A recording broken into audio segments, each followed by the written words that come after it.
Okay, good morning. Today we're gonna prepare foliar fermented homemade foliar fermented para try natin, gayahin natin yung sa YouTube. Banana lang daw, mga fruits, tapos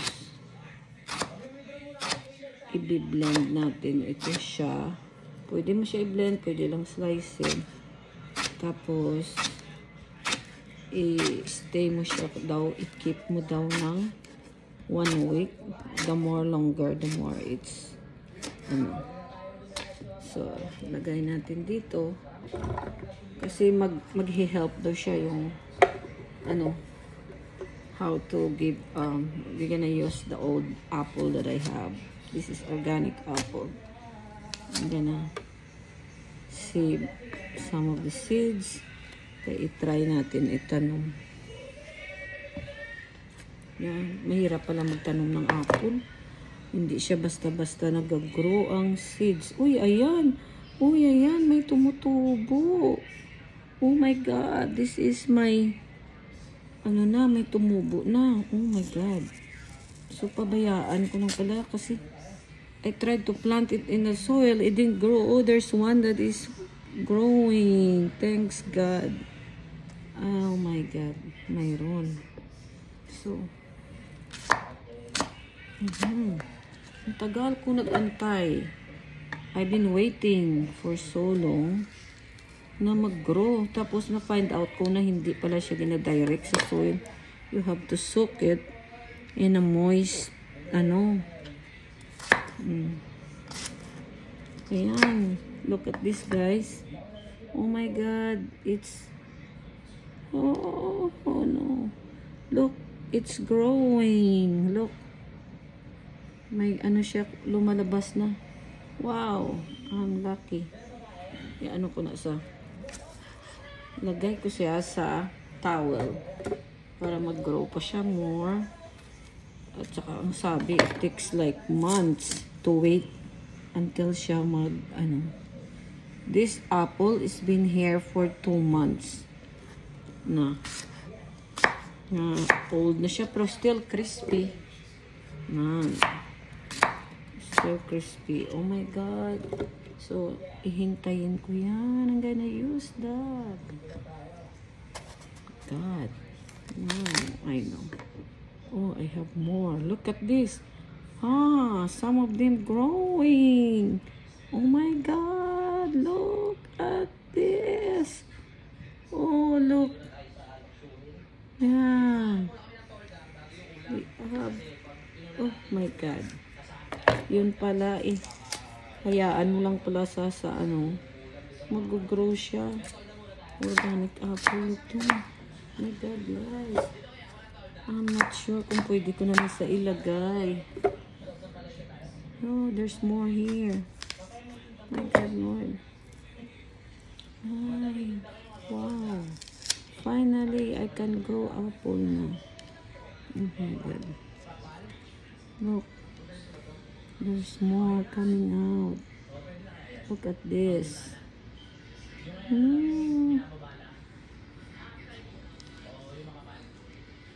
Oh my God.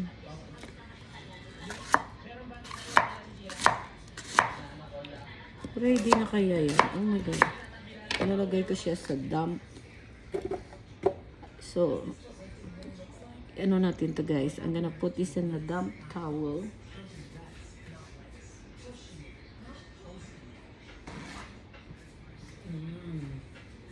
Tapos hintayin natin.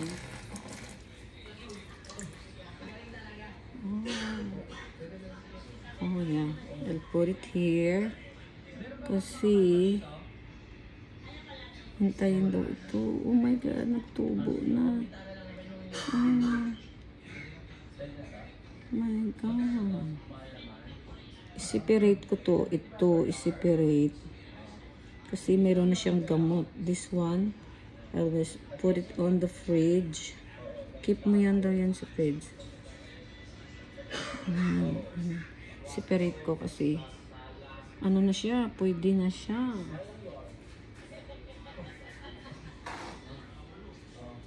Tapos painitan ko yan to get some sunshine. Wow.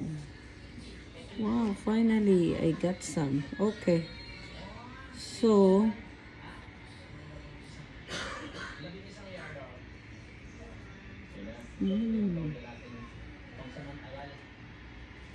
ganun pala siya. Magtutubo.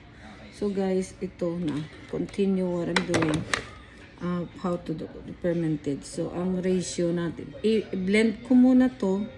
And then after I blending, I'm gonna measure. So how many cups we need to put brown sugar.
Wait.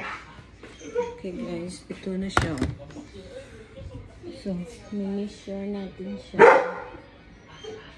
Jay, may ano ka mason? Ha?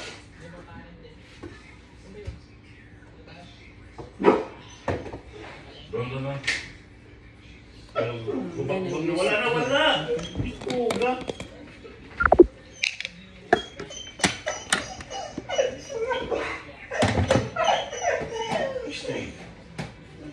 Stay.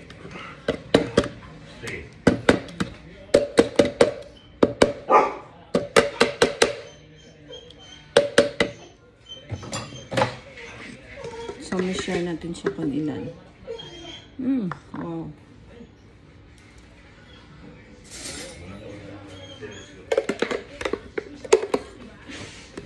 Let's go. Wala. Tapos mo talaga. So, 1. Ang measurement daw is 1:1. 1 fruit, 1 sugar.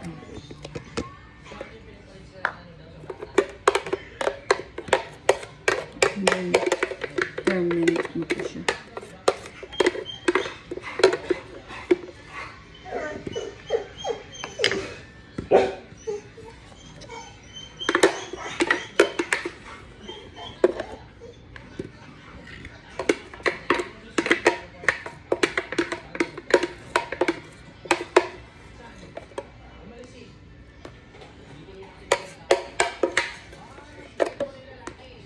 So, we have a total of 3 cups. So, 3 cups din na sugar ang ilalagay natin. Okay guys. Ang haba ng ating video. 10 minutes ba? Okay. So, and then, yan. I-add mo yung sugar.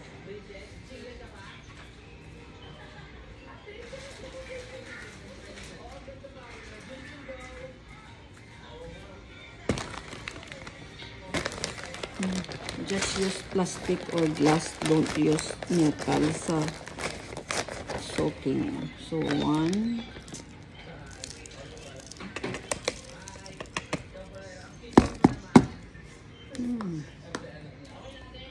My God, no.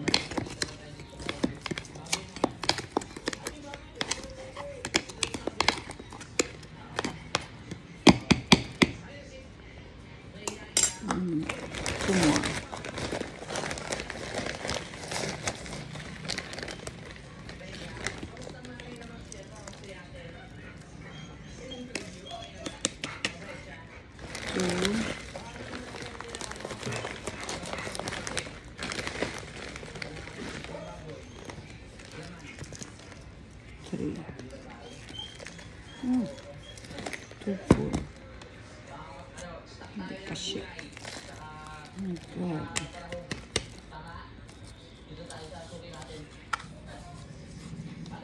Maliit ang aking garapon.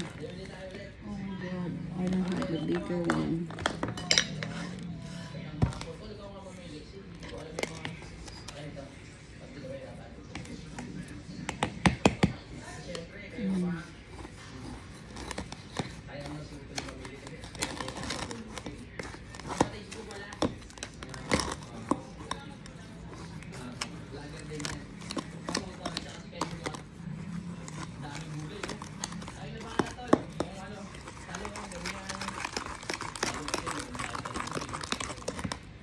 Three cups, kaya lang yung cups natin hindi masyadong. Yan, dagdagan natin ng konti kasi kulang yung hindi full ba. Yan, kailangan maging insakto siya. Say, may mix lang. And then,